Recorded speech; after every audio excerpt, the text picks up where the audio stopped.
आज मैं आप लोग को श्री केदारनाथ ज्योतिर्लिंग की कथा सुनाने जा रही हूँ। श्री केदारनाथ ज्योतिर्लिंग। यह ज्योतिर्लिंग पर्वतराज हिमालय की केदार नामक चोटी पर स्थित है। पुराणों एवं शास्त्रों में श्री केदारेश्वर ज्योतिर्लिंग की महिमा का वर्णन बारंबार किया गया है। यहाँ की प्राकृतिक शोभा देखते ही बनती है। इस चोटी के पश्चिम भाग में पुण्यमती मंदाकिनी नदी के तट पर स्थित केदारेश्वर महादेव का मंदिर अपने स्वरूप से ही हमें धर्म और अध्यात्म की ओर बढ़ने का संदेश देता है। चोटी के पूर्व में अलकनंदा की सुरम्य तट पर बद्रीनाथ का परम प्रसिद्ध मंदिर है। अलकनंदा और मंदाकिनी ये दोनों नदियाँ नीचे रुद्रप्रयाग में आकर मिल जाती हैं। दोनों नदियों की यह संयुक्त धारा और नीचे देवप्रयाग में आकर भागीरथी गंगा से मिल जाती है।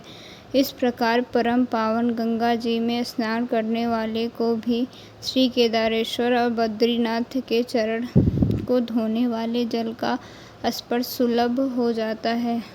इस अति पवित्र पुण्य फलदायी ज्योतिर्लिंग की स्थापना के विषय में पुराणों में यह कथा वर्णित है। अनंत रत्नों के जनक, अतिशय पवित्र, तपस्वियों, ऋषियों, सिद्धों, देवताओं की निवास भूमि पर्वतराज हिमालय के केदार नामक अत्यंत शोभाशाली श्रृंग पर महातपस्वी श्रीनर और नारायण ने बहुत वर्षों तक भगवान शिव को प्रसन्न करने के लिए बड़ी कठिन तपस्या की।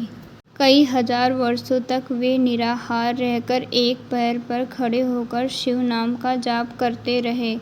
इस तपस्या से सारे लोकों में उनकी चर्चा होने लगी। देवता, ऋषि, मुनि, यक्ष, गंधर्व सभी उनकी साधना और संयम की प्रशंसा करने लगे।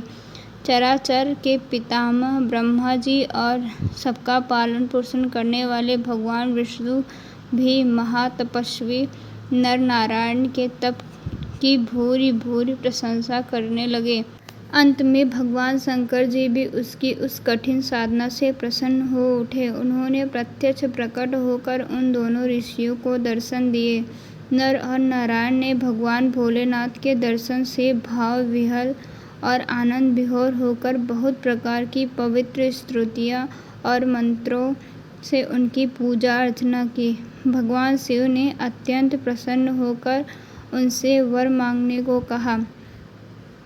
भगवान की यह बात सुनकर दोनों ऋषियों ने उनसे कहा, देवादि महादेव, यदि आप हम पर प्रसन्न हैं तो भक्तों के कल्याण हेतु आप सदा सर्वदा के लिए अपने स्वरूप को यहाँ स्थापित करने की कृपा करें।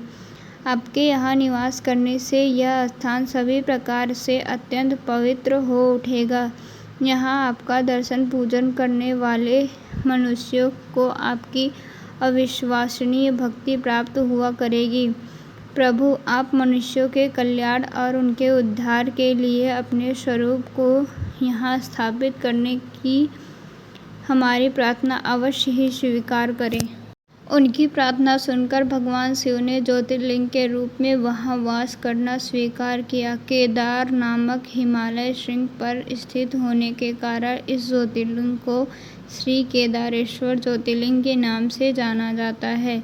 भगवान शिव से वर मांगते हुए नर और नारायण ने इस ज्योतिर्लिंग और इस पवित्र स्थान के विषय में जो कुछ कहा है वह अक्षरशः सत्य है।